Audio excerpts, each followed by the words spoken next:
back, everybody, to the Deposit That podcast. And today I'm super excited to be here with not only business associates, service providers, but two friends, owners of Cryo Central Cryotherapy, Danny Pozo and Jeff Esquillo. Welcome, guys. Thanks for having us. What's going on, Jeff? Thanks for having us. Oh, man, super excited to have you guys on here today. So as you know, last episode was with Ezron, Jet's athletic trainer. We touched on health and wellness and building the proper foundation, really starting with your feet. So now I figured we get into both recovery and then we're going to transition into entrepreneurship, which you guys are both specialists in. So tell me a little bit about cryotherapy. What the heck is cryotherapy? Yeah, so we actually, so Jeff and I actually started about 4 years ago already. Oh, it's been 4 years. Yeah. For the people that don't know what cryotherapy is a 2 to 3 minute ultra cooling procedure, and it helps with inflammation, muscle recovery, muscle soreness, other illnesses like tendonitis, arthritis, fibromyalgia, sciatica, things like that. You know, when we first started, you know, Jeff and I were just trying to get into the fitness industry in a sense, but we didn't know what direction we wanted to go. You know, I've always had this little aspiration to be a personal trainer. And open a gym. I'm sorry? And open a gym. Yeah. And I still do, you know, I still do. So we always had that aspiration to just get into the fitness industry, and we stumbled upon cryotherapy. We were having lunch one day, and I've, as you know, I've known Jeff for 25 years. But we were having lunch one day, and we saw LeBron, Kobe, and all these guys do cryotherapy. We were like, wait, what in the world is this?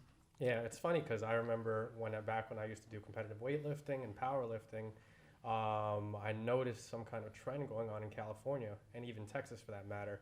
And it was this thing called cryotherapy. Like, people were using it for muscle recovery. People were using it as workout aids. And then we noticed there was a huge opportunity in the New York, New Jersey area.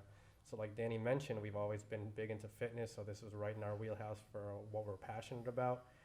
We ended up opening in 2000, and we started the company in 2015. And back then there was like less than 5 cryotherapy locations in the area, and now it's starting to boom, and we have 3 of them. So it's gone pretty big.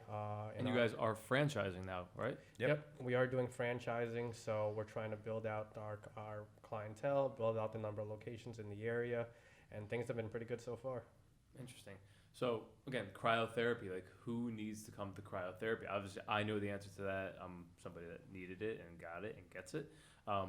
A lot of people think they aren't candidates for cryotherapy, and other people think that they need cryotherapy every day. So who's your audience? Who's your demographic? Who's your ideal person that is experiencing everyday aches and pains that should be coming to you? Yeah, I mean, it's a big misconception. There's a lot of people out there that think that they don't need cryo, or there's the people, like you said, that think that they need it every day. But this is actually for everybody. It's actually for everybody, because you could get it from the wellness feature as well, because it helps with skin, and it helps with skin rejuvenation, collagen production, helps promote healthier hair, nails, all that good stuff, right? Then you got the fitness market, where you could use it for muscle soreness, muscle recovery, I should say.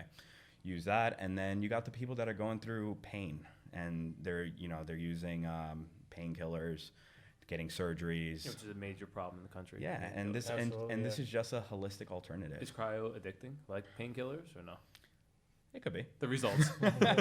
I mean, if the results are there, so people want to continue feeling really great about how they feel. Yeah, so I mean, we have even unlimited monthly memberships. We have people who come as often as every day, and they might be recovering from surgery, might be recovering from an injury, or just training fairly heavily. Or they just like how it makes them feel, because you do get a direct energy boost. You like how it can start your day, and it even promotes healthier sleep. So a lot of people who are dealing with insomnia, it's a great secondary benefit. It is the good sleep that you get from cryotherapy. So it's not just a muscle recovery tool that a lot of people think. So a lot of people think, oh, I have to be an athlete to try cryotherapy. That's not necessarily the case. Yeah, I know. Sometimes I'm in there. Obviously, I'm in there. Hopefully 3 to 6 times a week, depending on my schedule and your guys' availability.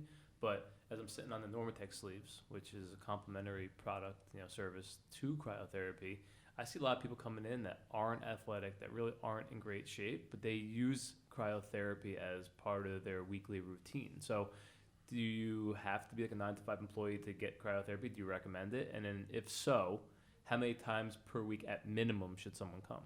It really depends on what the person's needs are. If they have pain, what I always recommend is, come in 3 to 4 times a week and knock it out.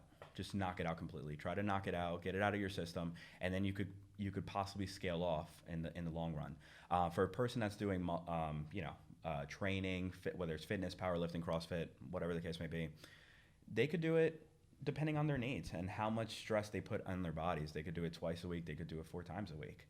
It really just depends on the person's needs. But I mean, it's very, for me, it's so, that's one of the first questions I always ask a client when they come in is, what are your needs? Why did you come to Cryo Central?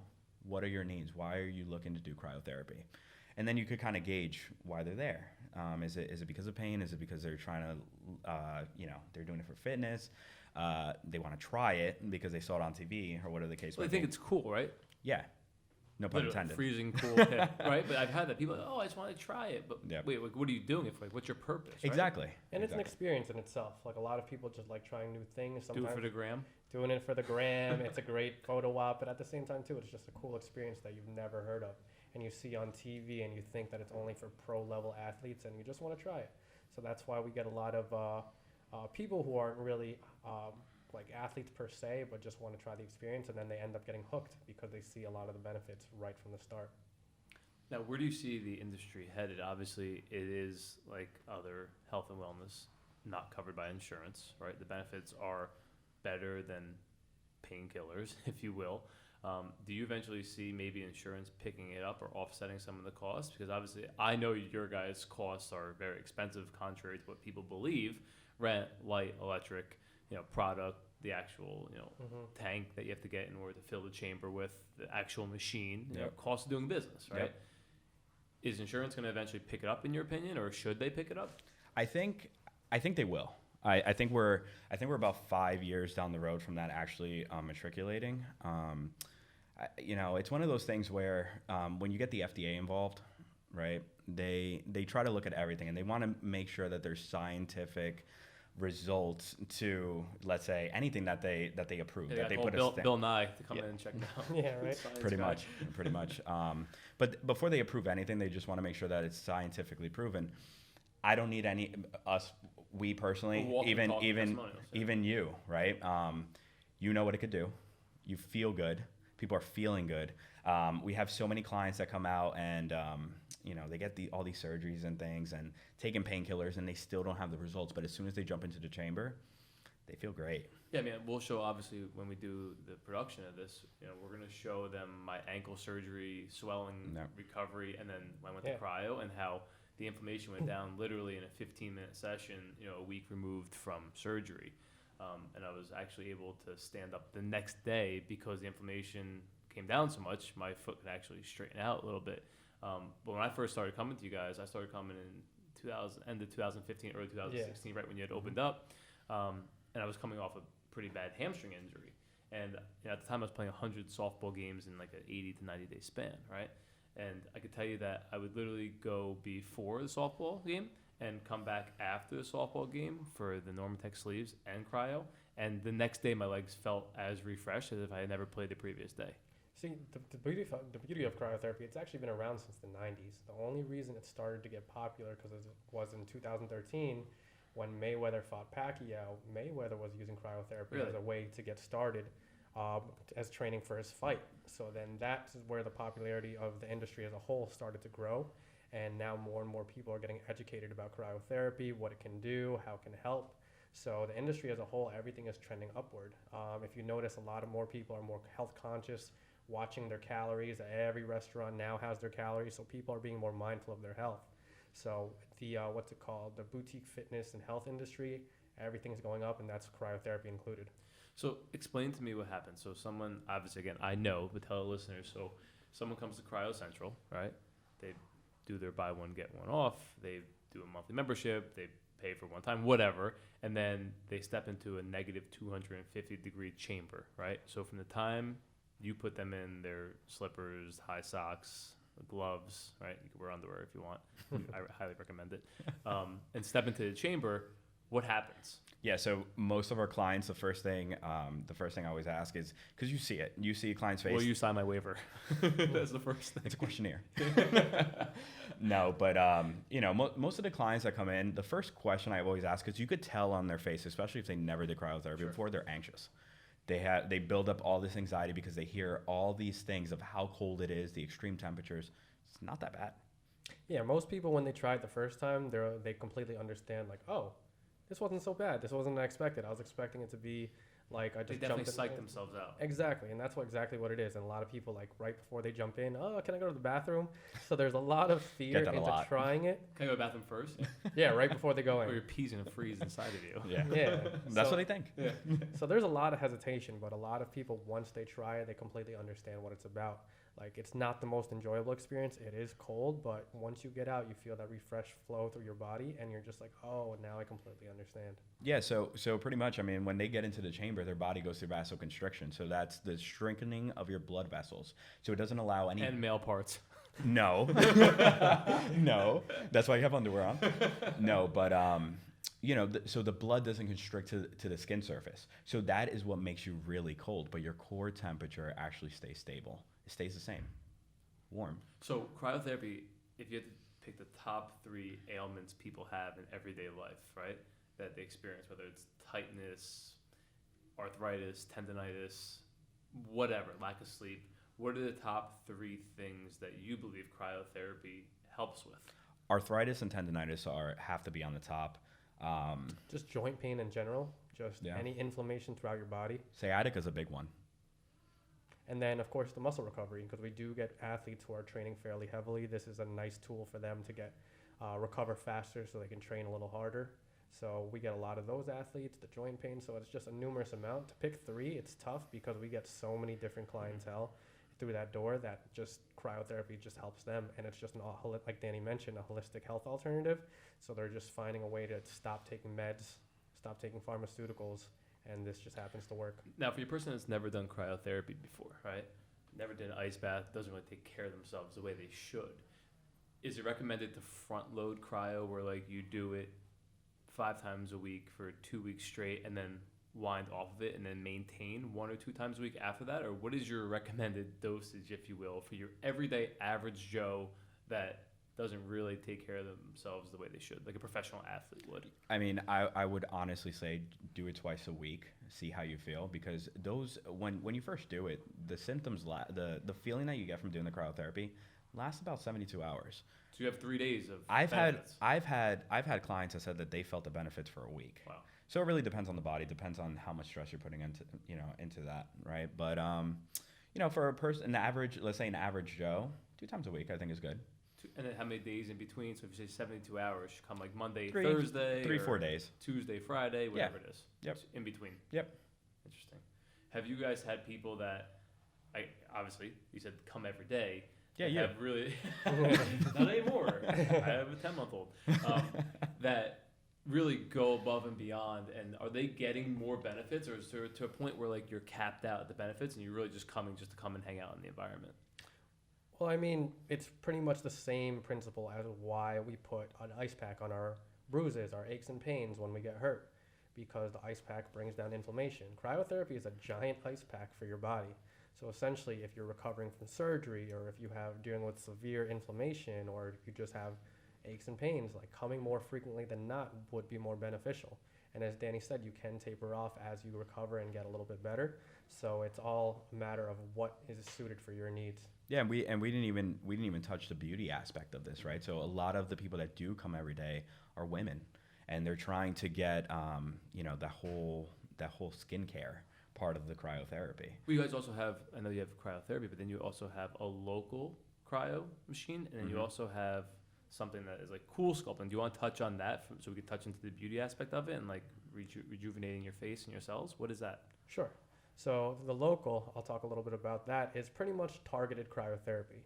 So for example, we have pitchers who come in who are just who just threw a game, and instead of doing the whole body chamber, we could actually focus on an area of their body, in particular, like a pitcher's shoulder. So if somebody's recovering from an ACL tear, maybe it's on their knee, plantar fasciitis on their feet, or even lower back pain, we can double up on the whole body with local. So a lot of people do like it for that, but the women especially love it for the cryofacials. So what it is, it's pretty much a 10-minute session on the face, and what it does is it increases collagen production, increases elastin in the face, gives it that more tighter, youthful look, and a lot of people have been talking great about it. So Are there any marks that are left or anything visibly? Like you leave there like, oh my God, my face is burnt or anything like that, or no? No, so you actually just face gets a little bit red because of the coldness, but once that goes down, you will notice a difference. Like for example, we had a bride come in the morning of her wedding day. She came in, got the local cryotherapy facial done. Realized she was prettier and then ditched her wedding. I'm actually hotter than I thought I was. I'm not showing up to this guy. Yeah, I mean, she did show up, so she ended up leaving, going to Central Park, and went about her wedding. So it just shows how much faith people have. Put that collagen back in. Yeah, and then the T-Shock is a little bit more of a long-term service. No, Yeah. what is T-Shock and who's it for? So a lot of people see T-Shock as they kind of correlate it back to cool sculpting. It's not cool sculpting. It's actually better. But cool slimming is actually, which is the T-Shock, it's actually a hot and cold application. So what happens is... it's like my personality, hot and cold. we're going to start calling you T-Shock. Yeah. So a lot of people understand cool sculpting as a device and just kind of like chips away using cold. And I believe the process is about an hour or so, right? Yeah. An hour and a half, right? So that's not what cool slimming is. Cool slimming is like I mentioned, a hot and cold application, and you target a certain area using hot and cold. So it goes through phases. It goes through a very warm phase, then a super cold phase. And then what that does, it actually crystallizes the fat cells and moves through the lymphatic system. So you're literally burning fat for 2 weeks. So you can't even do another session for 2 weeks. Now, is that for every part of the body? Anywhere that has fat. Anywhere that has fat. So you wouldn't be able to do it like in, like if, let's say... Your knee or whatever. No, and if there's fat around it, you can. Oh, you can? Yes. Interesting. Yeah, so most popular applications for it are around the love handle area, the tummy area. Who wants to get rid of the love handles? That's no fun. Yeah, right? No love. And then... Dad bod. I hear it's in these days. That's the new cool thing, right? Legs is very popular too. So like someone has like cellulite. Exactly. Yep. Well, it's actually a funny story. I can't even believe I'm going to tell you this. And the whole world's going to hear this one day and they're going to be like, you're a crazy bastard. So I was on spring break. It was... You're already starting off good. It was 2007, right? And you guys know me. Like, listen, I'm more laid back, calm, relaxed, right? But then if I'm going hard, I'm going hard. Like if I'm in, I'm in. If I'm out, I'm out, right? So we drive to Florida for spring break. Me and my 3 good friends. My best friend and 2 other guys I used to live with. Really good guys. So we drive all the way from the Bronx, from Fordham, down to Florida. We stop in Jacksonville. We see my uncle. Then we drive down to Daytona, right? And Daytona is a madhouse for spring break. Like, it's just nuts. People are driving on the beach and everything. So my one friend got so drunk, like I'm talking about blacked out. And these girls were walking by, and he like, swung at him, meaning like, hey, what's up, ladies? Took a shot. Like, he's, we just got down there. He's super excited and blacked out. So the 3 girls kept walking. They didn't even acknowledge him. So he's like, oh, what about me? He's like, man, whatever. I didn't like you guys. You guys got all that cellulose. And me and my other 2 friends look at each other. We're like, what's he trying to say? Cellulose. He's like, you and your cellulose, keep walking with your cellulose. And we were like, we think he means cellulite. Oh, man. Needless to say, they kept walking, and we went on. I think he went back to sleep after that. So they won that one. Yeah, they definitely won that. He was just warming up, though. I think he hit a couple of runs after that. I don't think T-Shock does cellulose. No. Yeah, I don't think if you have cellulose, don't come. If you have cellulite, definitely come. But is cellulite something that does cure? Yeah, I mean, what's the whole principle of it? Like I said, you're increasing collagen, increasing elastin. It tightens up the skin and gives that more youthful look. So that causes the cellulite marks to really go away and tighten up that specific area. What about women that just give birth? Is that good for them as well? Absolutely. It is. If they're breastfeeding, they would not be able to do it. Okay. But once they come off that, they can. Interesting. I'm trying to think what other people would be beneficial to, let them know that they're candidates for this. Is it for men? Men too? Yeah, men. We get a lot of men. We get a lot of men that do it. They do their stomach, love handles, back fat. Can you do it and then go out in the sun?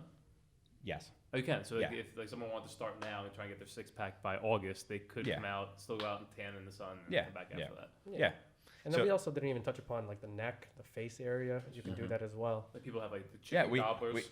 they have the gobblers. They have Double chin action. we did have a guy that came in for a facial. Serious. Yeah, he looked pretty young. Now, usually also before weddings, people like to come in and get Yeah. all that stuff done, just so that, like the next day they look rejuvenated. Yeah, sometimes maybe a bridal party will come in a couple weeks, like a month month out or so. So there's a good opportunity to get people in the door, do it together, and just look great for the wedding. Of course, it's not a miracle machine by Sure, any sure, means.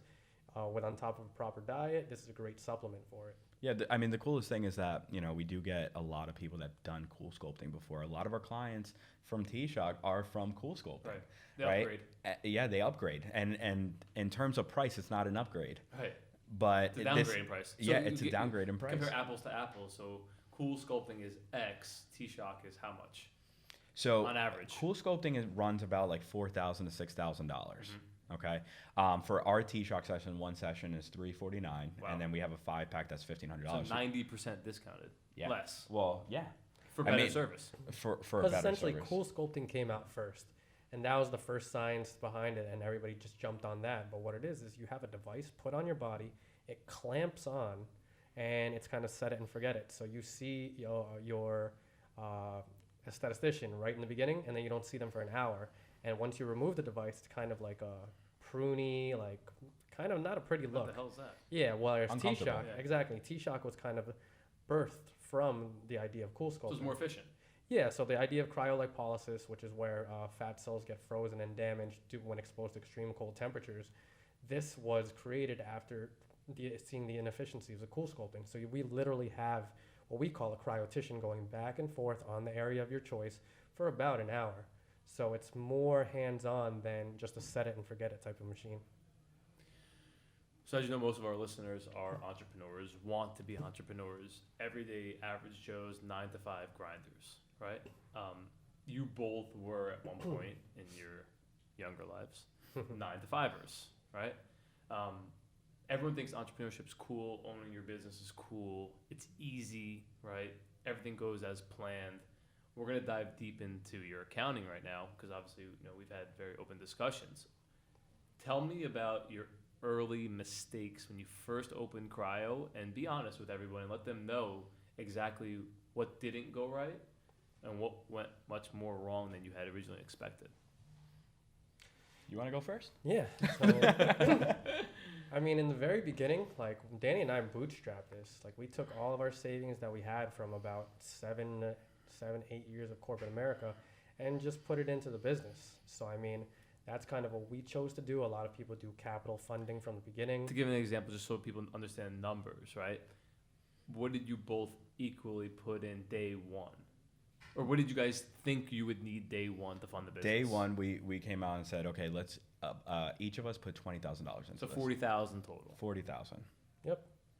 And then from there, we just realized like it's a little more capital intensive than you expect. Of course, what you're budgeting for is never really the case. So, I mean, we would take on some debt and just get the business flowing. And then in the early stages, that's kind of how we got started. Talk about the pain in the balls that you guys told me about with the construction build out and how you went over budget and the time that took alone just for the construction build Yeah. out. So I mean, as you know, we're close to Hoboken, and Hoboken is not exactly not really easy with zoning and getting permits and things like that. But at first, I mean, you kind of have to look at the whole big picture, right? We're bringing a service that's not even popular in New Jersey. We made it popular eventually, but it wasn't popular. So we wanted to go all in. Right. We wanted to go all out.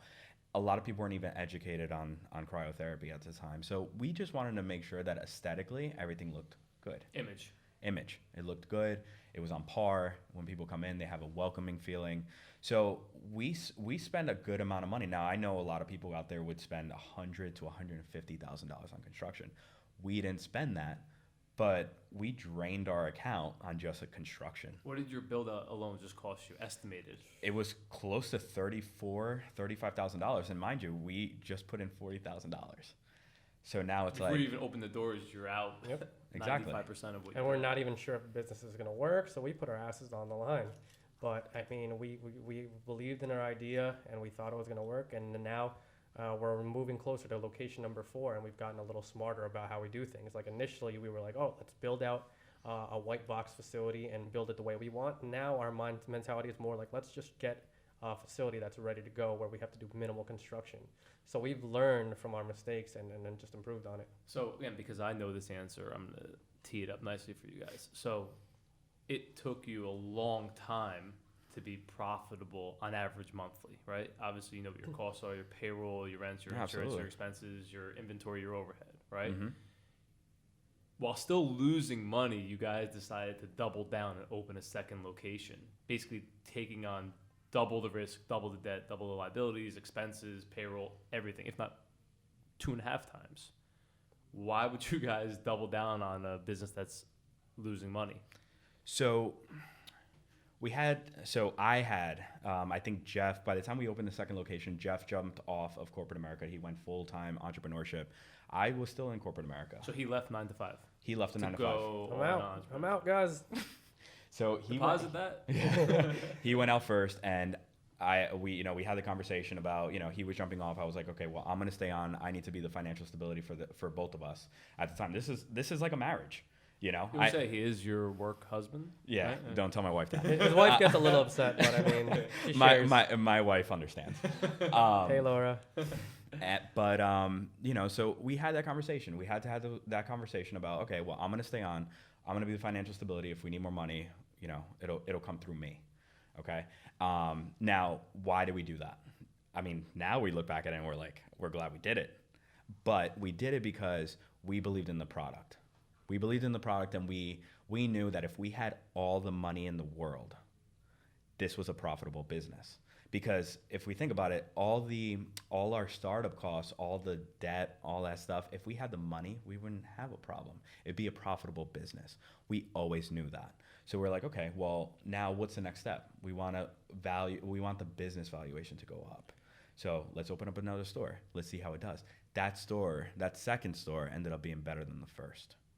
Now, do you attribute that to demographic, round 2, where you made your mistakes round 1, going more lean and obviously not doing a $34,000 build out on the location? What do you attribute that second location's success to? I think it was a couple things, actually. Market demographic was huge, and also education. At the time when we opened up, nobody knew about cryotherapy. By the time we opened up a second location, there was a lot of people that were familiar with cryotherapy. So you already set the trend, essentially. Yep. Exactly. So following the train line, the next town over is going to be already there. Pretty much. I mean, by the time we got to our second location, which was Cedar Grove, there were people that knew who we were before we even got there, which was surprising to us I at heard the about time. you guys or whatever. Yeah. Mm-hmm. The brand Yeah. equity was starting to build up. So brand equity was huge. We had to, we took the early hits with our first location, but by the time we got to the second, it was pretty easy. And we knew we were taking a gamble. When we first entered the industry in 2015, it was still the early stages. Unknown. Yeah, a lot of people look at industries in terms of a bell curve. So we were still on the bottom, and it hasn't even starting to go up. We've noticed that at this point now in 2019, it's still on the upward trend of the bell curve. So we don't know. We are still waiting for how high this can get. So I mean, that gamble in 2016, we doubled down in 2017, and it's going great. So now it's just a matter of managing the numbers and make sure things make sense, but the industry is doing fairly well. Now, how many times did you guys have to go back to the well and borrow money, whether it's family, banks, friends, merchant service loans, everyday pay loans? How many times do you have to do that? Yeah, I mean, initially, we had to go back. I mean, after construction, we had to go back. We had to put in our own money again, right? And then, for the first 4 or 5 months, we were making like $3,000-$4,000 in revenue. Mm-hmm. It's nothing. Nothing. It's nothing. Nothing. Again, nobody knew what cryotherapy was still, so we had to go back. So talk about this, right? So you guys had your own money invested, right? Did you go and say, crap, we have to go borrow money, we're going to the bank to borrow money, or wherever, to protect your initial investment?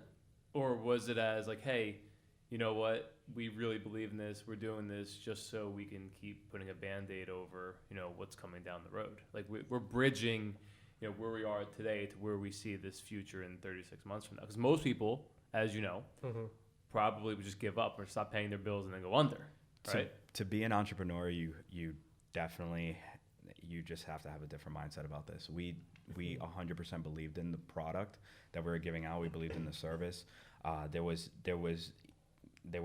We weren't not even scared for a little bit. Like, we slept fine at night. We knew that that was gonna work, and it has, because we believed in it 100%.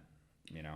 How off have you been on the time frame or timeline from how quickly you thought you'd be seeing money to seeing money? Well, no. So I mean, we thought you'd be on a yacht by now. Serious? Yeah. Yeah. I mean, like, you always, like, especially as you're starting out as an entrepreneur, you don't really know what you're getting yourself into. You're forecasting ridiculously high numbers. You have you're running on optimism and like hope. Right.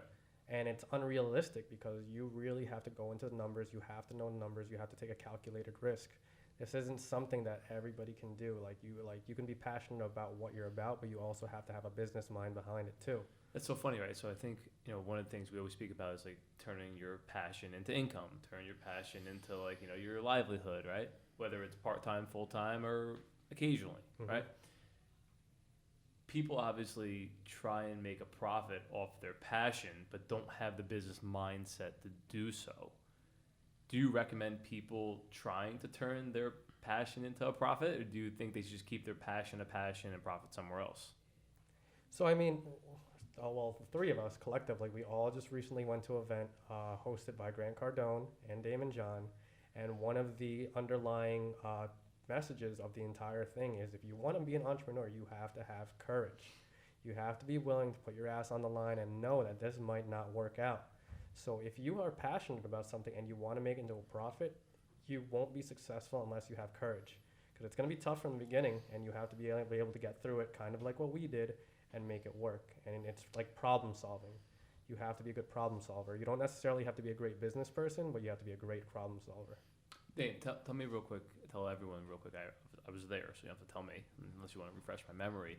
But we had a conversation in late January, early February, where you were about to buy a beautiful house for your wife and newborn son. Tell us about that sequence of events and what that led to.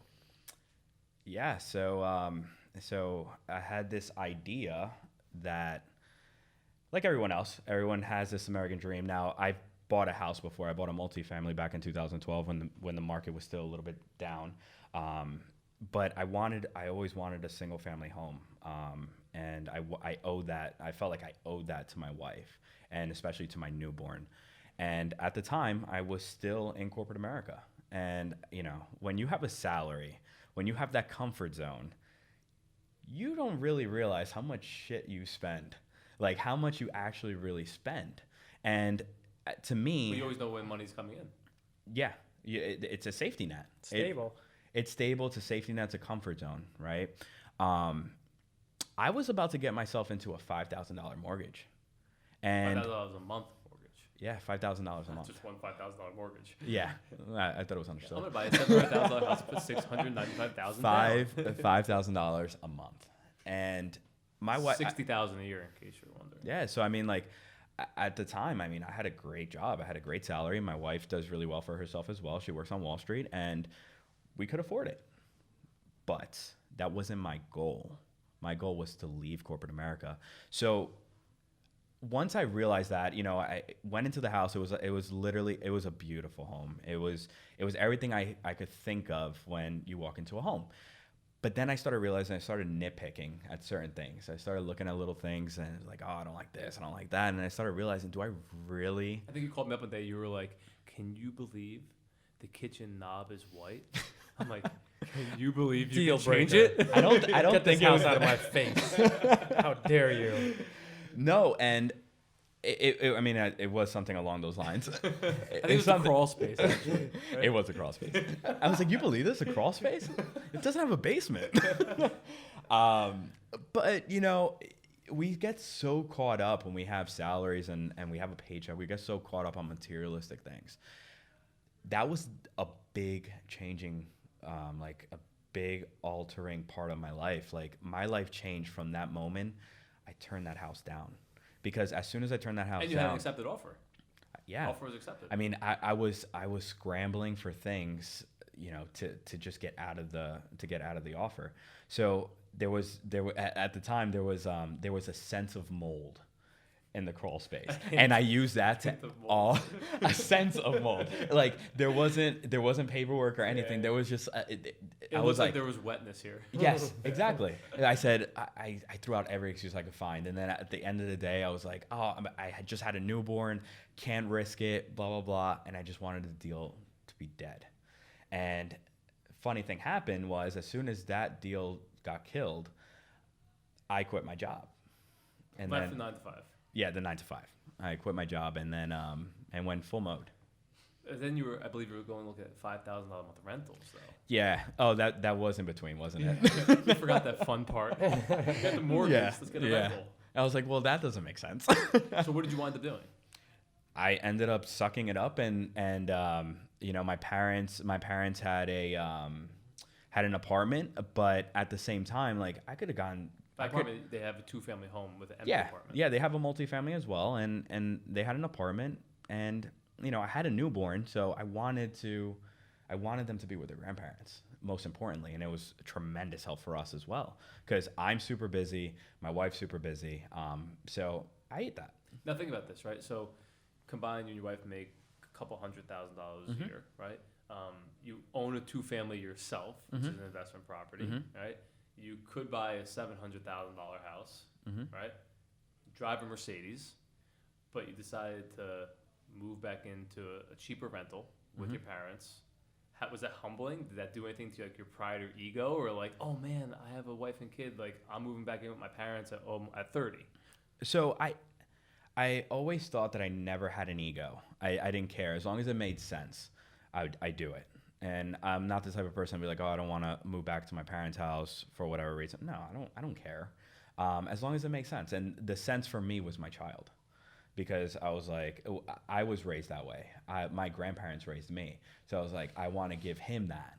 I want to give him that opportunity to be with his grandparents as well. It had nothing to do with ego. It just made family sense to me.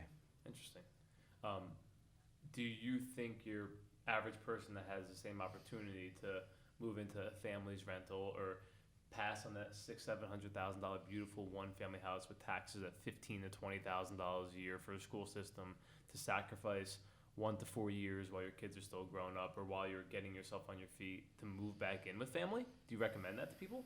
Well, I'll tell you, 99% of the people won't do what I did. Completely. They No, would have gone through with that purchase. Yeah. And they never would have left their job. And then maybe after that purchase, they're going to realize that it's just materialistic things. Now, every day we work out, right, you always say to me, I've never been happier. What do you attribute that to, and expand on that? What do you mean you've never been happier? Freedom and happiness. So for me, and Jeff used to tell me all the time, and he used to rub it in my face when I used to work in corporate America. He was like, I can't wait until you feel what I'm feeling. And that literally used to haunt me when I was going to work. And he's smiling because he remembers very fondly. Go to the gym at 11 a.m., take a nap, I'll work a little bit. I was like, but at the time I was at a different mindset, and I had to be, because he was more the creator at the time. He was out doing his thing, doing the entrepreneurship. I was being the financial stability, the financial backbone. It's really important, and that's why we complement each other really well. We have the same goals. Our personalities a little bit different, but we have the same vision. We have the same goals, but we always saw eye to eye, And I mean, the biggest thing for me was just like, I'm not tied down to anybody. Nobody's tying me down, and I could have been offered to come back. You were, actually, right? Yeah, I was offered to come back, and I was just like, I'm good. Yeah, I'll pass. Yeah, no thanks. I'll pass. Because it got to the point where when I was working, I wasn't looking at my bank account anymore. I forgot we got paid. So what was I doing it for? Why was I sitting there? Why was I doing it? And the reason was financial stability, financial backbone. So do you think you appreciate freedom? I'm going to relate yourself to myself, right? So all I know as much as I lived in jail, I say I lived in jail. No, I have not been to jail other than twice, but I'll tell those stories later on. I was not guilty. I got into the mortgage business at 20, right? And I put myself into self-jail by killing myself, working 24 hours a day, 7 days a week from an early age. That's all I knew. But I always had freedom where I could always do what I chose to do, right? Yes, I might have an appointment at 7 a.m. on a Saturday morning, but from 8 to 11 on Saturday, I could do whatever I want. I could go to any event I want. I could travel anywhere I want, whatever I want to do. I made my own schedule, but I was tied down to the commitment and responsibility to making a name for myself, right? Now, you obviously had a corporate guaranteed salary job. Do you think you would have appreciated your freedom now if you didn't have that 9-to-5 experience? Yeah, you're right. Because I always had freedom, but I didn't appreciate it until I had my son to appreciate it. No, you're absolutely right. I can't knock anyone's hustle, their work ethic, the commitment that they have to their job and work. The three of us collectively, we're workaholics. Right. We do work. We work a lot. And we enjoy it. But we enjoy what we do. We really enjoy what we do. When you're doing something when you don't enjoy it, then now it's a different conversation. Now that's where stress builds out. We don't have stress. Yeah, and we're not knocking a 9-to-5 at all. Like 9-to-5 is great. It's stability, it's financial stability, and it's just entrepreneurship. Entrepreneurship is just not for everybody. Like you have to live. I feel like everyone wants to be to some extent. Yeah, absolutely. And especially with the emergence of like Shark Tank and all these things that are promoting entrepreneurship, it's like the cool new wave. But honestly, you need to have a lot of courage and understand like this isn't for everybody. What 3 factors do you think it takes for an individual to have that you like do or die? Like if you don't possess these 3 traits internally, you should not be an entrepreneur, or you should be an entrepreneur. Relentlessness is one. Jeff? Yep. So I would say, relentlessness in the sense that you have courage, you're doing all that, anything that you need to. Problem solving, like I mentioned before, is huge. On your own. Problem solving on your own, like be creative. Yeah, like even if don't have high business acumen, you need to be able to figure out problems. I can't get customers in the door. How do I get them in? I can't make money. What should I try? Like you have to be able to nitpick and try to figure out how to solve problems. The most important one, I think, is having an open mind. Because if you're closed-minded, you're not going to go anywhere. Well, it's so funny you bring that point up, right? And obviously you know what I do on a daily basis consulting-wise, and people call me with all different types of crazy situations, right? And I'm just going to give an example. It's like, oh my God, I have a restaurant. I'm like, okay, I can't figure out how to get people to buy my cheeseburgers, right? And I'm like, try a different cheese. And they're like, no, I'm only serving American cheese. I'm only serving American cheese. And meanwhile, I have 20 people calling me, asking me where they can get a cheddar cheeseburger. I'm like, wait, I'm giving you the solution, but because you're so fixed in your way, you're not open-minded to changing a concept. And I know, like, again, even with cryo, like, you guys took care of me on cryo, so obviously I always give you guys good feedback. And we've implemented in cryotherapy and Cryo Central some changes from even the layout, right? You and I spent a Friday night just rearranging the furniture in cryo just to get a different feel, different energy. You were open-minded to that. Someone with pride or ego might be like, no, this is the way I want it, this is the way it is. At what point do you, in your opinion, believe, hey, I know this is the way to go, this is the way I'm doing it, no one's telling me different, versus I'm open to making changes that can benefit my business and myself? So this is the beauty of Jeff and I having the corporate America experience, because we vet everything out through each other. Yes, we have ideas, but we're like there's lots of times where Jeff was like, no, we need to do it this way, or there's lots of times I said, no, we need to do it this way. But who wins? Arm wrestling? No, results wins. Results wins, because at the end of the day, we try it out anyway. Because so I forgot the example. There was one thing that we disagreed upon, and Jeff was like, nah, let's do it this way. Let's try it. I was like, let's try it. What do you got to lose? And it worked. So this question's big. I hope you guys are both strapped down to the seat. Oh, right? Man. Yeah, strap it on. I mean, strap it up. Strap it on. Can you turn an employee into an entrepreneur? That's a great question. Go ahead. So I will say I was an employee turned entrepreneur. Like, I mean, it's one of those things where you flip the switch and you're like, you know what, it's time. And you have to understand what you need to be to make things happen. So when I was working in corporate America, I was doing the 9 to 5. I realized this wasn't really what I was passionate about, and I just wanted to work for myself. So I had to find it within me to be able to be the type of person to be a But do success. you think you were an entrepreneur trapped in an employee's body subconsciously? I personally think I might not have been. I'll be honest. Serious. I think like seeing everything in corporate America, watching a lot of successful entrepreneurs, I learned from them and I learned from what I needed to be. So I might have had entrepreneurial characteristics, but I think the environment and the people around me taught me a lot to be who I am. I'll answer differently. Yes, I did. I always wanted to do things on my own. I didn't like anyone telling me what to do. Play in your own sandbox. Yeah, that's one thing I will tell you, that I do not like people telling me what to do.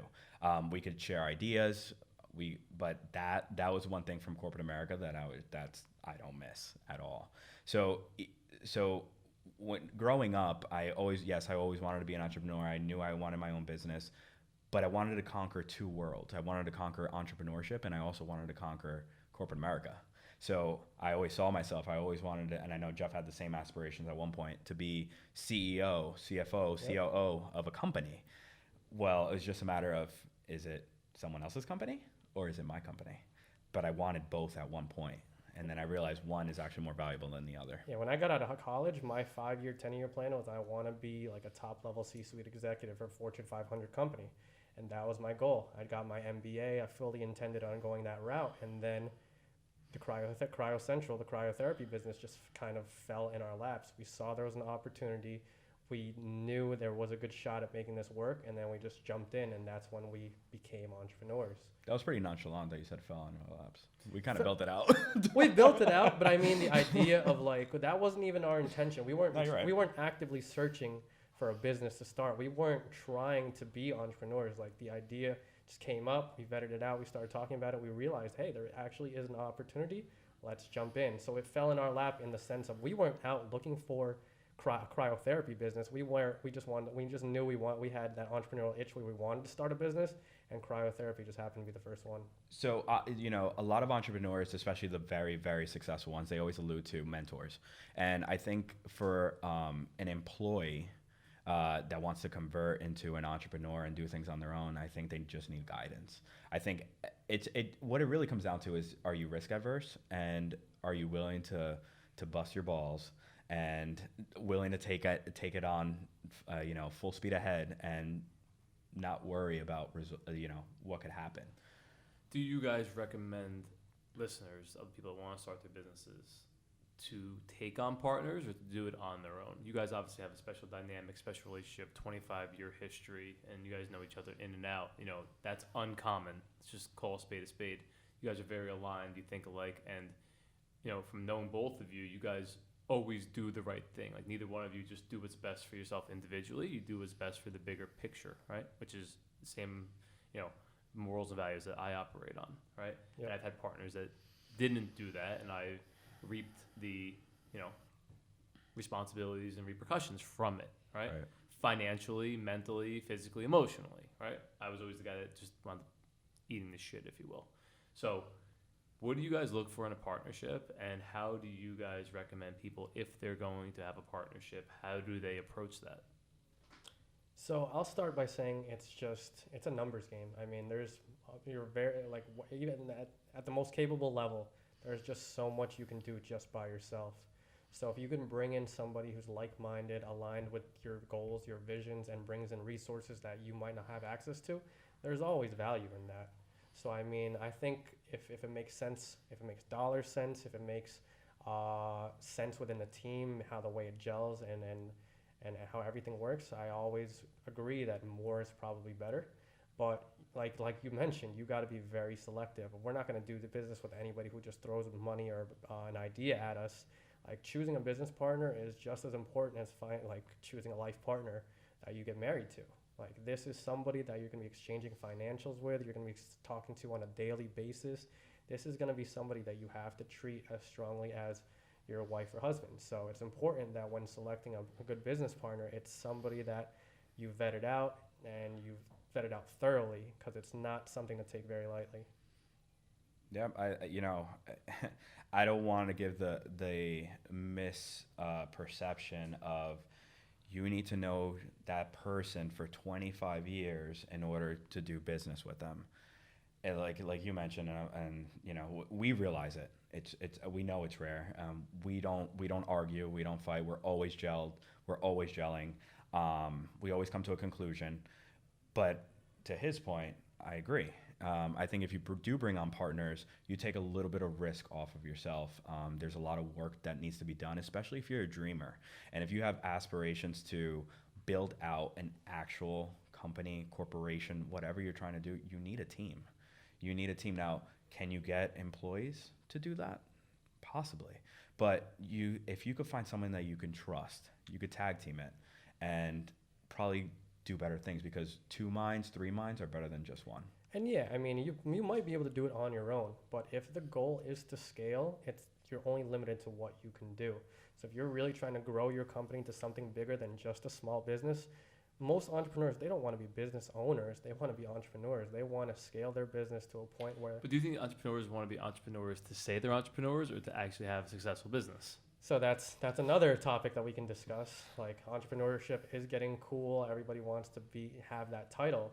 But to be a true entrepreneur, you really have to look to grow your business and make it not only just as a way for you to live and survive financially, but it's just part of the game. Like, you have to love growing your business. It's fun. I love it day in and day out.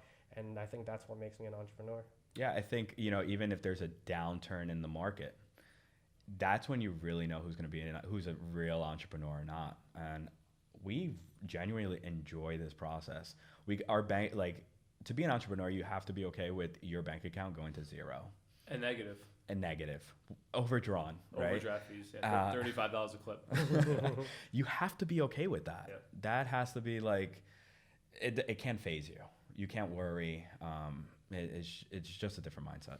So let's talk briefly, we're obviously going to wrap this up soon, about the most important document in any partnership or corporation, known as the operating agreement, right? So what do you leave in? What do you leave out? How do you gauge what actually goes in the operating agreement? And how do you determine who's, the final say in a decision to be made? That's a good question. So, I mean, I know you have multiple partners on other businesses. Yeah, so I mean, we have several businesses. Cryotherapy is just one of the few, but I mean, at the same time too, we do have different partners across the different businesses, and it's just a value add. So on the operating agreement, the people that you're doing a partnership with, there has to be an equal value add from each partner. There has to be something that you provide that I can't, and vice versa, to be a really good team. So I mean, that's always important, outlining everybody's responsibilities so everybody knows right from the jump how much they're involved, even from a financial level, how much is everybody putting in, and just really, really outlining what everybody's roles and responsibilities are and being as clear as possible so there's no issues right from the start. Mr. Accountant, former accountant? No, I mean, he pretty much hit the nail on the head. I mean, at the end of the day, you just want to make sure that it's kind of like what we talked about before about the trust and all that stuff. When it comes to business, you can't just trust. Like, we have a very thorough operating agreement, and this is my best friend from first grade, so you can't leave anything out. And it's just to protect yourself, at the end of the day. But other than that, I mean, Jeff pretty much hit it. Pretty much every topic on that. So obviously you guys are going to offer all the listeners that are local in New York, New Jersey, Pennsylvania, Connecticut, Delaware areas, or anybody traveling into town to check out New York City or Hoboken, Jersey City for the summer, a special if they come to Cryo Central. What is the special? Yeah, so our introductory rate is $59. If they come in from listening to this podcast, we'll actually give them 2 sessions for that same price. So they get one free? Yes, they're essentially getting one free, but they're getting 2 sessions for $29 each. Okay, that's awesome. And where are your guys' locations? So we have our first location, which is actually in Hoboken. It's I don't know if a lot of people know, we're CrossFit Hoboken. It's kind of like a big hub in Hoboken on Jackson Street, and then we have a location in Cedar Grove, and we have one in Kearney currently. But for the addresses and all that, they could just go on our website, cryocentral.com, and look that up. Awesome. And obviously, as you know, as we wrap up the podcast, we leave the listeners, and because there's two of you, you could each give one of your own things to deposit that to the memory bank. What's your number one thing you want listeners to leave here today in order to better their lives and incorporate it into their daily routine? Expectation. I think that when you don't have expectation, you could get farther. Now, that's not to say that you can't dream. It's not to say that you can't have goals, but I see a lot of people that have expectations, especially getting into entrepreneurship. They expect to be successful. They expect to have a nice car. They expect to have a nice home. They expect people to help them. No, you will be let down very quickly. So just don't have any expectation jumping into entrepreneurship. Love it. Jeff? So I recently spoke at a graduation, and one of my main theme and my main message was to stay curious. So to a lot of people, they might think, oh, what do you mean by that? And it's just a thirst for knowledge. Like, you're always wanting to learn more. Can I be a successful entrepreneur? Can I start that business? Can I do this? Can I do that? As long as you have that mental thought of, I always need to be learning, I always need to be finding what's new, what's out there, then you're always going to try to be successful. So if you always stay curious, try to stay learning, you'll always do well. Awesome. Well, guys, thanks so much for coming on. Obviously, Thanks we for hope having Cryo us. Central booms from this. And are franchise opportunities available or not yet? Yes, so we just completed the FTD documents a couple of weeks ago. So that's another avenue. If anyone's interested in franchising their own Cryo Central, give us a holler. Email us at franchise@cryocentral.com. Guys, definitely reach out to the best guys I know, and we look forward to having you on the show, hopefully sometime soon as a recap. Yep, thank you. All right, cool. Thanks for having us. Take it to the bank you. and Deposit that. Deposit that.